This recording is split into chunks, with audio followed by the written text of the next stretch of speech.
ძალიან ხშირად მომისმენია ერთი და იგივე შეშფოთებული კითხვები. ნამდვილად არსებობდა იესო? უნდა მივაქციო თუ არა ყურადღებას სახარებას.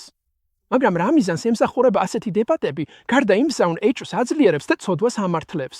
ჩვენ ისე გვასწავლეს, რომ სიტყვები იესო გვიხსნის, აღვიქვათ როგორც ხრელი, როგორც ქვა, რომელსაც როცა გვინდა, მაშინ დავარტყამთ, რათა პასუხისმგებლობას გავექცეთ. და რამდენი ადამიანი შეგნებულად ურტყამს ამ ქვას, ელოდება მადლს წინასწარ, არა იმისთვის, რომ სიწმინდეში იაროს, არამედ იმისთვის, რომ ცოდვა უფრო კომფორტული გახადოს. და მაინც, იესოს სიკვდილში სიმართლე ორჯერად იშიფრება.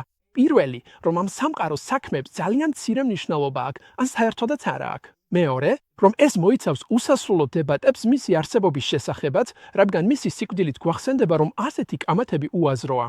არ არის ხორცი, რაც რჩება, არამედ სულია და ამ სულშია ქრისტეს ჭეშმარიტი ცოდნა. აკვეთილები, რაც ვისწავლეთ, სიყვარული, რაც გვასწავლა და სიცოცხლე, რომელიც აგრძელებს მოძრაობას მათში, ვინც ჭეშმარიტებას ირჩევს კამათზე მეტად. ასევე გვახსენებენ, რომ მეცნიერებაც კი თანხმდება, შინაგანი აწმყო მდგომარეობა არის ერთადერთი, რაც ნამდვილად არსებობს. ყველაფერი დანარჩენი არის ექო იმისა, რაც ჯერ კიდევ არ არის ინტეგრირებული. გაკვეთილები, რომლებიც ჯერ კიდევ სუნთქავენ ჩვენს ცნობიერებაში, აწმყოში, გაკვეთილები, რომლებსაც ჩვენ ვირჩევთ, რომ შევითვისოთ. ისინი ან სიცოცხლეს სცენენ აწმყოს, ან დაბნეულობას. და იქნებ ეს არის თავად წინასწარ მეტყველება, რომ მარადიული აწმყო შენიღბულად გვევლინება დროის ნიღბებით, სანამ არ ვისწავლით მათ მიღმა დანახვას და არ შევიცნობთ, რომ მთელი ამ დროის განმავლობაში ღმერთი გვესაუბრებოდა. მაგრამ ჩვენ დავკარგეთ ყურადღება ამ ჭეშმარიტებაზე, რომ სწორედ მისი სწავლების ცოდნითა და ცხოვრებაში გამოყენებით იხსნის იესო. ამის ნაცვლად კი ჩვენ ავაშენეთ გაუგებრობის კოშკი, რომელიც საუკუნეების განმავლობაში შიშით იყო გამაგრებული. შიში იმისა, რომ ის არ არსებობდა, შიში იმისა, რომ სწორად არ ვიცით იგი, ან მისი სახელი სწორად არ ვიცით. შიში, რომელიც დეტალების სახელმწიფოსა და დოგმის მიერ მანიპულირებით იბადება.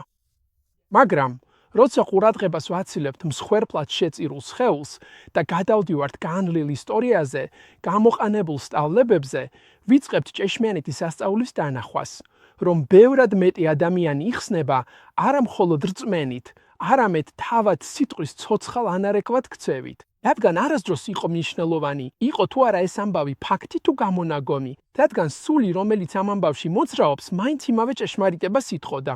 ის მაინც იხსნის. არ არის მოვლენის დამადასტურებელი მტკიცებულება ის, რაც გვახსენებს, არამედ გარდაქმნა, რომელიც მისი მნიშვნელობის გააზრებიდან იბადება.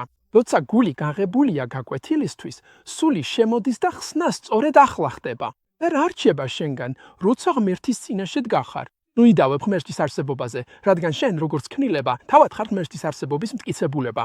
აი რას ნიშნავს სინამდვილეში საუკუნო სიცოცხლე და სიკვდილი?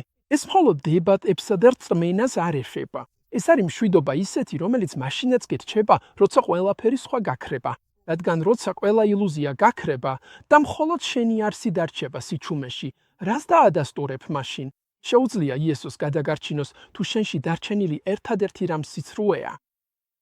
ვერსად გაექცევი საკუთარ თალხოასია, ანუ შეიძლება გაექცე, მაგრამ ისევ და ისევ მართლა შეგიძლია?